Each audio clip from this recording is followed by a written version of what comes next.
Olá, meus queridos, meus alunos da PUC Betim, meus alunos da PUC São Gabriel. Devido a essa atual situação do mundo, essa pandemia do coronavírus, não vai ser possível que a gente se encontre presencialmente, pelo menos nessas 2 primeiras semanas, até o dia 31 de março, porque as aulas presenciais elas foram suspensas. De modo a não prejudicar o nosso calendário, eu decidi suspender, na verdade, substituir essas nossas aulas presenciais por videoaulas. Então, a nossa primeira videoaula, que seria referente às 2 aulas desta semana, vão tratar de férias. O material já está disponível, o material para acompanhamento já está disponível lá no SGA para vocês, e eu vou pedir para que vocês acompanhem essa aula com o material do lado, como se fosse aquelas minhas anotações no quadro. Eu acho que isso vai ajudar bastante vocês. Então, bora lá, vamos conversar um pouquinho sobre férias. Trazendo um conceito de férias, gente, férias seria um período de interrupção do contrato de trabalho, aquele período em que o empregado deixa de trabalhar para repousar, para descansar, para viajar, para se dedicar ao lazer, à inserção da família, inserção familiar e social, ou seja, aquele período de desconexão do contrato de trabalho. As férias é um período de interrupção do contrato de trabalho, ou seja, aquele período que o empregado não encontra-se trabalhando, mas ele encontra-se recebendo a sua remuneração. E é o terceiro descanso que nós vamos estudar. Eu acho interessante a gente contextualizar historicamente as férias. Esse movimento pela obtenção de férias, ele é recente. Ele não tem mais que 70, 80 anos, como demonstra a Organização Internacional do Trabalho. Foi só após a Primeira Guerra Mundial que surgiram os primeiros textos de lei estabelecendo férias aos trabalhadores em geral, porque as férias começaram primeiro como direito dos servidores públicos e só após a Primeira Guerra Mundial que passou a ser regulamentado férias como direito dos trabalhadores em geral. Até 1934, apenas 12 países no mundo asseguravam férias anuais remuneradas aos trabalhadores. Atualmente, as férias elas estão tratadas em 2 dispositivos legais. Na Constituição Federal de 88, lá no nosso artigo 7º, especificamente no inciso 17, e na CLT, a partir do artigo 129. Alguns autores eles também denominam as férias como descanso anual remunerado, tendo em vista que o empregado adquire o direito às férias anualmente, a cada 12 meses, na verdade. A CLT ela traz uma série de regras quanto às férias, duração, remuneração, o efeito das faltas e esse é o objetivo da nossa aula de hoje, que vai compreender as 2 aulas dessa semana, é explicar para vocês um pouquinho o regramento das férias na CLT. Sobre o assunto de férias, é importante primeiro que vocês entendam e que vocês saibam distinguir os conceitos do período aquisitivo e do período concessivo. Vocês vão ver aí no slide, quando eu falo, de períodos aquisitivos e períodos concessivos, que eu trouxe uma tabelinha para vocês. Foquem aí nessa tabelinha para a gente entender direitinho. Gente, período aquisitivo, como o próprio nome mesmo nos diz, como o próprio nome mesmo nos sugere, vai ser o lapso temporal necessário, ou seja, vai ser aquele tempo necessário para que o empregado adquira o direito a férias. O prazo do período concessivo vai ser de 12 meses, E ele vai ter início no dia do início do contrato de trabalho. Então, ele coincide com o primeiro dia do contrato de trabalho, como nós vamos ver um pouquinho mais para frente. Já o período concessivo é o lapso temporal que vai suceder ao período aquisitivo. O período concessivo, como o próprio nome também sugere, é aquele período de 12 meses, logo após o fim do período aquisitivo, que o empregador tem para conceder férias ao empregado. Então, o empregado trabalha 12 meses, ele adquire o direito a férias. No dia subsequente a que ele adquire o direito a férias, nasce o período concessivo, ou seja, mais 12 meses em que o empregador tem que conceder férias a este empregado, beleza? Passadas essas introduções, vamos conversar com mais detalhes sobre os períodos aquisitivos e concessivos de férias. Vamos focar primeiro no período aquisitivo. Como nós vimos, o período aquisitivo ele é de 12 meses e ele vai se iniciar, ele vai coincidir com a vigência do contrato de trabalho. Desse modo, gente, nós vamos computar o dia do início de contagem do período aquisitivo de férias, como se fosse, aliás, é o primeiro dia de contrato de trabalho do empregado.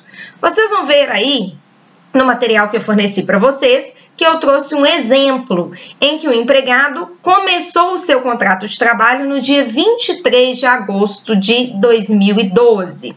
Ou seja, se ele foi contratado no dia 23 de agosto de 2012, ele começou a trabalhar no dia 23 de agosto de 2012, o seu período aquisitivo tem início no dia 23 de agosto de 2012. E ele vai perdurar por 12 meses, findando no dia 22 de agosto de 2013. No dia subsequente ao fim do primeiro período aquisitivo, nasce para o empregado o período concessivo, que vai do dia 23 de agosto de 2013 a 22 de agosto de 2014, mais 12 meses. É importante, gente, que vocês entendam o seguinte: o empregado ele está sempre cumprindo um período aquisitivo. Então, no dia 23 de agosto de 2013, como você pode ver aí no nosso exemplo, automaticamente nasce para o empregado o primeiro período concessivo, mas também nasce para ele o segundo período aquisitivo. Então, o empregado, enquanto ele estiver trabalhando, ele vai estar sempre cumprindo um período aquisitivo que vai ser relacionado a um período concessivo futuro. Mas o que vem a ser esse período concessivo? Como eu já adiantei um pouquinho para vocês, como eu já dei o spoiler, esse período concessivo de férias, também chamado, do período em que o empregado goza de férias, período de gozo ou período de fruição de férias, que tem início logo após completado o período aquisitivo, é aquele período em que o empregador deve conceder as férias ao empregado. Gente, é importantíssimo que vocês entendam o seguinte: as férias do empregado devem ser gozadas na sua totalidade dentro do período concessivo. Então, elas têm que começar e terminar dentro do período concessivo. Voltando ao exemplo que a gente deu, o nosso empregado tem o primeiro período concessivo do dia 23 de agosto de 2013 a 22 de agosto de 2014. Então, as férias dele têm que começar e terminar até o dia 22 de agosto de 2014. Então, lembrem-se, as férias em sua totalidade devem ser gozadas dentro do período concessivo. A regra geral é que as férias devem ser concedidas em um único período, tá? Isso está disposto lá na CLT, no artigo 134. Porém, a própria CLT admite fracionamento das férias desde que há requerimento do empregado e desde que observadas as regrinhas do artigo 134, parágrafo 1º. Qual que é essa regrinha do 134, parágrafo 1º? Além de haver a concordância do empregado, as férias, então, elas podem ser fracionadas em até 3 períodos. Porém, gente, um desses períodos não pode ser inferior a 14 dias e os outros 2 períodos não podem ser inferiores a 5 dias. Então, quando eu for fracionar as minhas férias em até 3 períodos, lembrando que é plenamente possível fracionar em 2 períodos, eu tenho que observar essa divisão dos períodos. Um dos períodos não pode ser inferior a 14 dias e os outros 2 períodos não podem ser inferiores a 5 dias. Então, eu posso fracionar as férias em 3 vezes, 10, 10 e 10? Não, porque aí um dos períodos seria inferior a 14 dias.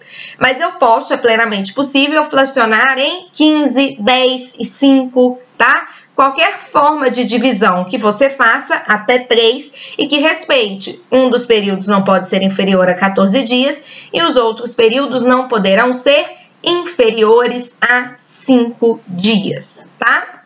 Além disso, a CLT, com a 13467, essa hipótese de fracionamento em até 3 períodos e o que eu vou dizer agora são inovações da 13467. A CLT, no 134, parágrafo 3º, também determina que é vedado o início das férias no período de 2 dias que antecede feriado ou o dia do repouso semanal remunerado.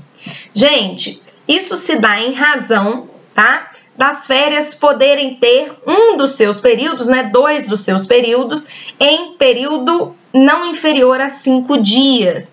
Então, imagine o seguinte, imagine que eu tenho um feriado na quinta-feira, tá? Eu tenho um feriado na quinta-feira, que provavelmente emendaria com a sexta. Sábado e domingo, meu empregado não trabalha, porque um dia é dia útil não trabalhado, outro dia é descanso semanal remunerado, e eu coloco ele de férias na quarta. Ele cumpriria 5 dias, mas na verdade de férias mesmo, a gente sabe que ele teria ganho de descanso, seria um dia só. Porque as férias, gente, elas são dias corridos, tá? Então, para evitar que o empregado não seja prejudicado, que a maioria do dia das férias dele não coincida com feriados, com descanso semanal remunerado, é vedado o início dessas férias no período de 2 dias que antecede feriado ou dia de repouso semanal remunerado, tá? Isso é realmente um benefício para o empregado, para que ele possa gozar de mais tempo de férias, haja vista que as férias do trabalhador comum são contadas em dias corridos e não em dias úteis, beleza? Outra questão, gente, em relação às férias, tá? É a seguinte pergunta que geralmente vocês me fazem. Ah, Carol, tudo bem. Então, eu sei que as férias elas devem ser gozadas dentro do período concessivo, que é aquele prazo de 12 meses que sucede ao período aquisitivo. Então, o empregado trabalha 12 meses corridos, adquire o direito às férias e depois ele tem mais 12 meses, não é isso? Para que o empregador decida o melhor momento em que ele vai gozar das suas férias. Então, gente, é exatamente isso. Quem decide o período de gozo de férias do empregado é o empregador, ali no uso do seu jus variandi, ali no uso do seu poder de direção. Então, nos moldes, né, do artigo 135, quem decide o melhor, 136, desculpa, a época de concessão de férias vai ser a que melhor consulte aos interesses do empregador, desde que dentro do período concessivo. Desse modo, gente, é importante que vocês entendam que não cabe ao empregado exigir que as suas férias sejam em dezembro, janeiro, julho, que coincida com as férias escolares, porque ele tem filhos pequenos. Isso não existe. A decisão de quando o empregado gozará de férias, desde que dentro do período concessivo, é prerrogativa do empregador. Beleza? Ai, prof, mas na minha empresa sou eu que escolho meu período de férias. Ué, que bom! Isso é um benefício que o seu empregador está te fornecendo, mas ele não é obrigado a tanto, já que trata-se de uma prerrogativa dele a decisão de quando o empregado sairá de férias, desde que respeitado o período concessivo, ok?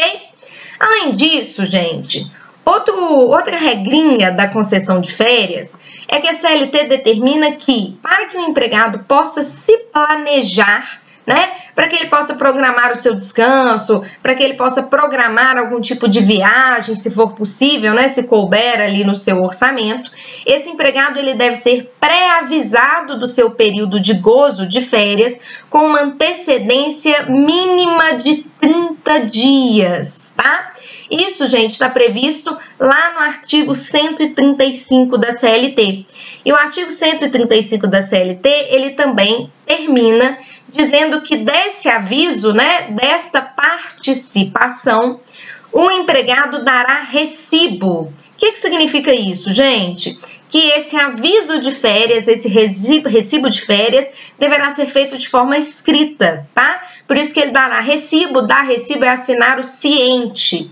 Hoje em dia, né, muitas empresas têm essa marcação de férias via sistema. Esse sistema, ele supre a assinatura, tá? É como se fosse a concordância, esse recibo de férias, tá?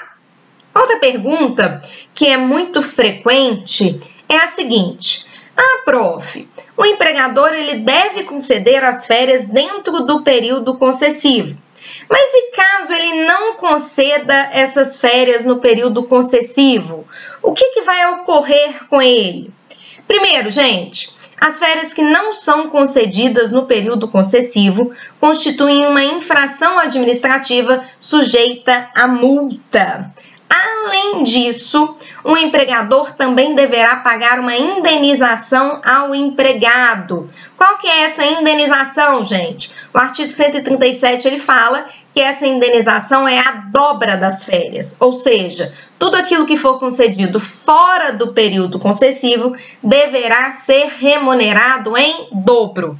Se as férias todas forem concedidas fora do período concessivo, as férias mais um terço deverão ser remuneradas em dobro. Se apenas alguns dias forem concedidos fora do período concessivo, esses dias e o terço incidente sobre esses dias deverão ser remunerados em dobro, tá? A natureza jurídica, gente, dessa dobra de férias é indenizatória, beleza? Então, não repercute nas demais nas demais parcelas salariais para o cômputo das mesmas, ok? Outra questão relevante que nós temos que falar sobre as férias é a duração das férias. Nós sabemos que para os empregados em geral, o período de férias anuais ele é de 30 dias. Entretanto, as faltas injustificadas, elas podem acarretar a redução deste período. O artigo 130 da CLT, ele traz uma proporcionalidade, uma relação entre o número de faltas e a correspondente redução do período de férias, e está lá no artigo 130 da CLT. Eu trouxe uma tabelinha, gente, para vocês, lá no slide número 9, coloquem aí para vocês acompanharem comigo.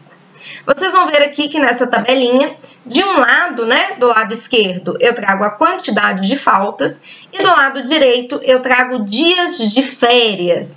Então, gente, um empregado que faltar até 5 vezes de forma injustificada durante o período aquisitivo, ele não tem nenhuma consequência nas suas férias, você percebe? Ele continua tendo direito a gozar das férias na sua integralidade, 30 dias corridos. Já aquele empregado que faltar mais 6 até 14 dias durante o período aquisitivo, o número de dias de férias dele já diminui, passando para 24.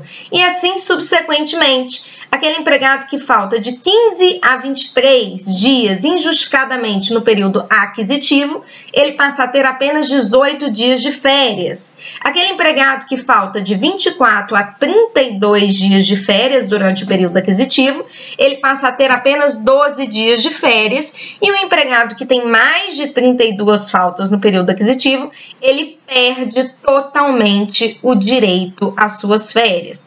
Então, gente, é uma relação aqui proporcional, vocês percebem isso? Entre as faltas injustificadas no período aquisitivo e o número de férias que esse empregado gozará no período concessivo. Ah, Carol, eu vou ter que decorar essa tabelinha?